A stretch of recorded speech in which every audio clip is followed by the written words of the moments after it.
I was amazed to see this video. Not only did it come out through their propaganda website, they deleted it, but then they put it back up elsewhere. It's a 6-minute video, and it's just to make it short. I mean, China threatened to nuke Japan if Japan even sent one troop, one soldier to protect or defend Taiwan. And what gets me is that this is first strike. This is first use of nuclear capability. That's what they're threatening. And I think that the quote that they had was endlessly. They will use nuclear bombs continuously until Japan declares unconditional surrender for the second time. And then they edited this footage in, as you know, Senator, they edited this footage into that of some World War II.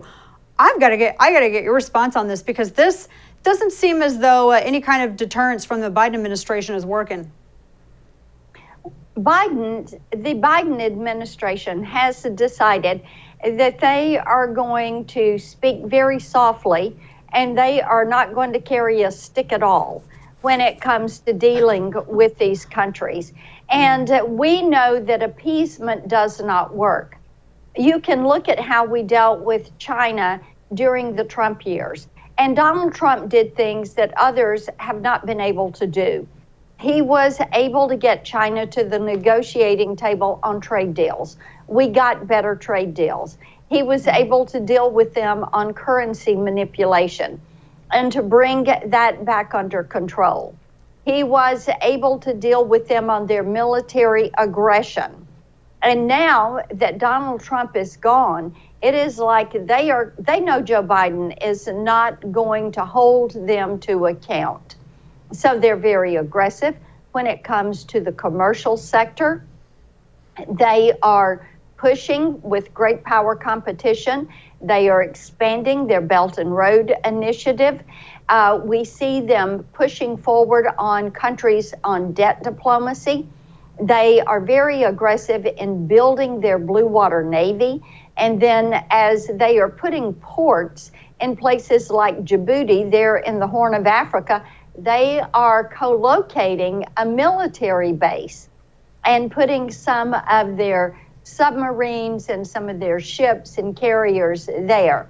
So we have to be aware that China is on a mission. They are focused on a 100-year marathon, and they plan to be globally dominant by the time we get to the midpoint of this century. And here we are in our military focusing on pronouns and woke politics and everything else. And oh my heavens. And of course, policing people through social media, which was where I want to take. Bear in mind, sorry, go ahead. Bear in mind, the military should focus on lethality. That should be their focus. They are there to defend this nation, providing for the common defense. We expect them to focus on lethality.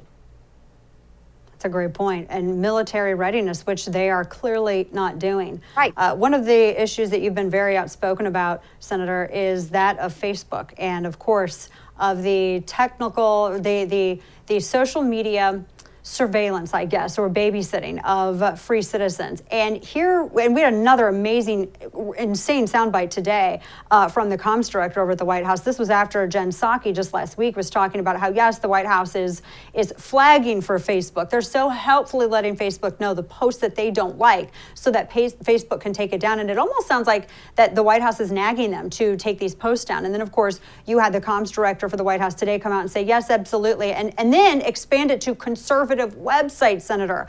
I am so curious as to your thoughts on this, because to me it sounds like the administration wants to, it's like they make our point for us with these social media platforms, not acting as just a facilitator and instead editorializing in violation of 230. I have to tell you, God bless President Donald Trump for filing that lawsuit against big tech. And I think that the actions of the White House are helping him. They are making his point for him. And no doubt, Jen Psaki got hauled into the White House General Counsel's office after she spilled the beans and said, well, we have people that are on staff who are going through and they have come up with this list of people and there are 12 entities and they're watching these posts and they're flagging these posts. And if we consider this to be misinformation or disinformation, then we're flagging these. So Facebook, and I'm sure other social media providers, can take these posts down. Well, first of all, that is a violation of someone's free speech. And you know, Dana, I may not agree with somebody, but they have a right to go out here and speak their mind and not be punished for speaking their mind. That is what free societies do. You can laugh at things that people say. You can disagree with things that what people say. Something someone said can really anger you, but you do not have the right to censor them, to block them, to keep them from saying whatever it is that they want to say.